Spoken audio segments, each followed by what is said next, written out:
Welcome everyone, I'm going to be reading The Truth is in the Eyes by Acrylic Mist. Here are some of the tags for it, just in case you're not looking forward to any of these things, that way you don't have to listen to it. And also be warned, there's going to be some cuss words, so the rating should be like T for teens, and I hope you enjoy. Thank you very much. The brazier lit the cold stone room. Water dropped down the walls and ran over runes older than memory could record. The underground alcove was one of the old places, holy and sacred. It lacked the flare and glitter of modern temples, but these stones sang with secret things.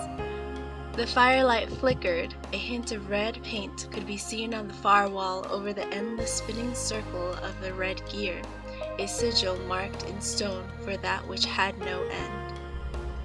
The small group crowded closer, their black robes moving softly in still air, but these were no worshippers come down from the surface to gaze at one of time's elusive holy places.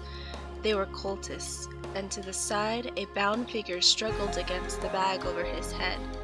The cultists started the ritual. They etched chalk circles on the floor and lit white and red candles that smelled of thyme.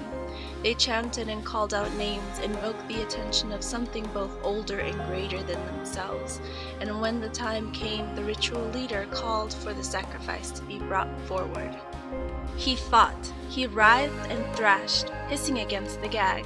They lashed him hand and foot to the 4 stone pillars that rose from the corner of the old red stone slab. Its paint was chipped and faded, the mosaic face cracked, but the slab still hummed with power. "By these words I bind you," the lead cultist chanted, an indigo-blooded troll with backswept horns and fangs to make a saber cat jealous. He drug the point of the knife down the bound troll's flesh until blood beaded up. "By this blood I bind you," he commanded. The captive struggled harder. Everyone knew that a sacrifice was needed to summon a god, and he wasn't keen on being slit and quartered under the cultist's clawed hands. He tried to speak, to spit curses, but the gag was well done and choked him into silence. With a flourish, the bag was ripped away, and the captive saw the stone aclove for the first time. His skin was screaming where it came into contact with the slab beneath him, humming with wild energy that burned itself into his flesh. The red stone soaked up blood offered to it. His eyes were wide and furious and scared. The knife went up. "By this deed I summon you, Time," the high blood said. "I summon thee and I bind thee to me, god of war and god of sword. Night, hear me, I bind thee to this earth and I bind thee by this deed." His snarl was lost in the gag, so he glared hatred at the high blood. Even caught and helpless, he wasn't going to make this easy for them. "Time," the troll chanted. His circle of cultists swayed around him in unheard music. "Reveal yourself." The knife met the skin of the captive troll's throat, tense in readiness to drag across the flesh there and let the blood pour out. The stones were shrieking. A discordant chorus of bells sprang forth out of nothingness as the ritual reached its crescendo. With a dragging pull of the air, the symbol for time was lit with holy fire on the wall behind them. It hung over the sacrificial slab and burned with red light as sparks filled the air. All at once the runes were glowing. Flame traced its way across the walls and floors. The cult circle cowered inside their chalk protection as the air shimmered. It burned, it ached, it stretched, shadows flowing as water to where the floor dipped down between the slab and the wall, where a figure was taking form.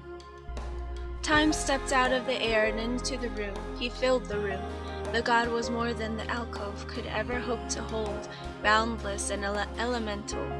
So he wrapped himself smaller and smaller, folded himself down into a single form as the glowing power of the runes and the magic of the circle lashed at him. Fire exploded outward, a bright flare of pure red light, then nothing as darkness crashed over the chamber. The brazier slowly flickered back to life as the cultists whispered and mumbled amongst themselves. In the weak firelight, the shadows seemed darker than before. "Where is he?" they asked. "Did it work?" A cough sounded. Dusty lungs rattled down their first breath in centuries. Did. Did one of you fuckers try to bind me in human form? Red eyes, bloody and alight with flames, snapped open from the shadows. Rude. The god stepped forward, flesh pale as the dead, hair white as snow, his eyes burned red. My lord, the lead cultist scrambled back, prostrating himself. Time. It is a humble servant who calls you, Lord of men and Lord of trollkind. The god stepped closer and stopped when the circle at his feet flared to life. Runes snaked through the air and hummed with ancient power. He looked down slowly at the circle binding him, then to where the captive and bleeding troll still fought against his bonds on the stone slab. Oh hell, the god said, you just fucked up. My lord, the cultist said, eyeing where the god has stopped short of the circle. Is it really you? Time said nothing. His form was growing clearer, his edges less splintered as the magic of the circle bound him. Shoulders took shape, clenched fists, a mouth set in a flat line below high cheekbones. I'll give you exactly 4 minutes and 13 seconds to explain what the fuck you think you're doing, the god said, his voice low with rage. The cultists leaned back, uncertain and afraid, while their leader pressed forward. Long has it been since you last walked among us. The gods have grown distant and deaf to our cries. My lord, I would ask a boon of you. The High Blood's voice was strong and steady. Your people are suffering. Help us set the world right again. Help us, God of War. Help us cleanse the unholy that plague our society and usher in a new era. Help us take our rightful place in the world. I see. Time considered the tall troll in front of him. You know, that sounds a lot like the subjugation of those you don't like.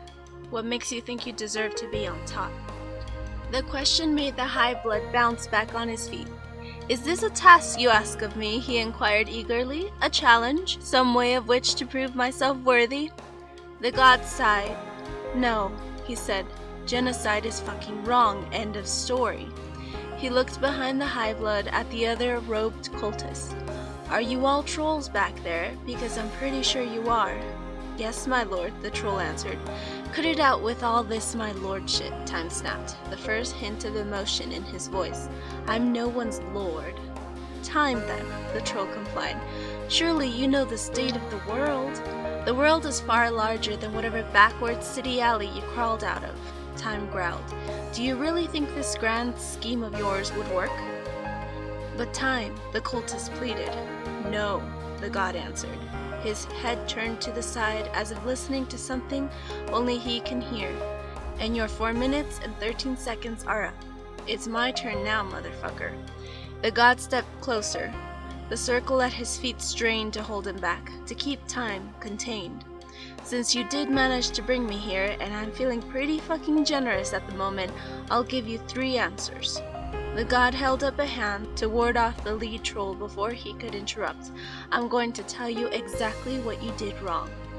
I don't understand, the troll said. He sounded puzzled as to why the god wasn't jumping at the opportunity to act all murderous. First, Time continued, this sounds a lot like you want to reinstate the hemospectrum, which I'm sure you know was made all hells of illegal by the unanimous vote of all the gods. That's one fucking law that I will not see broken. Second, he said, I am not a dog for you to call and sick on people you don't agree with. The gods do not exist to solve your petty little problems. And thirdly, he continued relentlessly, the troll now cowed and covering his face, I can see that you've kidnapped some poor fucker and were fully committed to killing him in your insane summoning ritual, which I might add, is completely fucking useless. I cannot be summoned or bound against my will. That's a perk of being a god, I guess. I'm the one who wrote the rule, remember? But the troll stammered.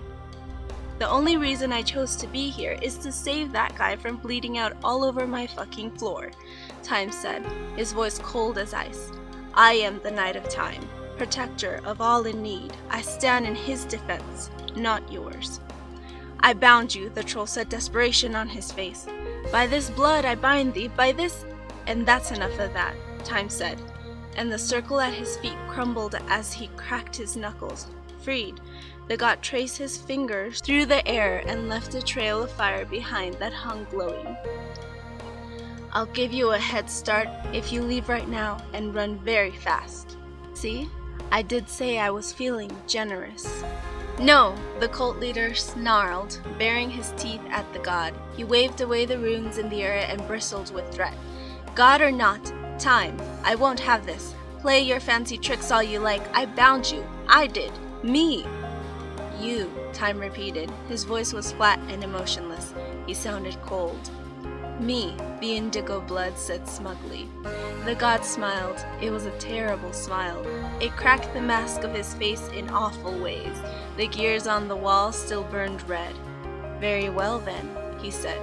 You, for the crimes of attempting to reinstate the hemocaste system, advocating mass genocide, and attempted ritual sacrifice on a fellow being, I sentence you to die. Before the troll could so much as flinch, Time held out a hand. The high blood froze. Wrinkles cut their way through the gray of his face. Gray streaked through his wild snarl of hair as his horns grew dull and twisted. Sweeps passed in a handful of seconds, and when the troll's naked bones hit the ground, they immediately crumpled to dust. The god rounded on other cultists, wolfish and predatory. His eyes were burning, every inch of him pale and inhuman and terrifying. Run, he said. They did, scrambling and falling over each other in their haste to flee back up the surface and away from the furious god they unleashed. The captive troll had kept silent through the entire affair. He didn't want to draw attention to himself. He had enough common sense to know that one does not fuck with the gods, period. Time turned to the remaining troll and quickly crossed over the stone slab. Under his hands the chains rusted away to nothing, and the troll recoiled as far as he was able to once their weight had dropped off and left him free to move. Are you all right? The god asked, honestly sounding concerned. The troll said nothing. He didn't even look at the god, and his wounds stung. The pile of dust that was all that remained of his captor looked small and pathetic. He pulled up his hood to hide his face and moved as far away from Time as he thought he could get away with without insulting the god. His skin still burned from where it'd been in contact with the cold stone. Time wasn't paying attention. He dipped one long-fingered hand into where the pool blooded against the artificial slab and held it to the light from the brazier. Red, he said, the blood's color clear to him now. The troll froze. There was something in the god's tone, something painful. So? The troll asked, breaking his silence. It's a fucking odd color. I know it shouldn't exist. Why the fuck do you think those hive ship maggot highbloods wanted to cull me? He challenged. Holy shit, the god said, his red eyes widening. Holy shit! Time's hand flashed forward so fast it was a blur. With 2 fingers, he flicked the hood from off the troll's face so that the scarce firelight fell across the planes of his features. Oh my god, Time said, his face breaking open into some unreadable expression. Carcat?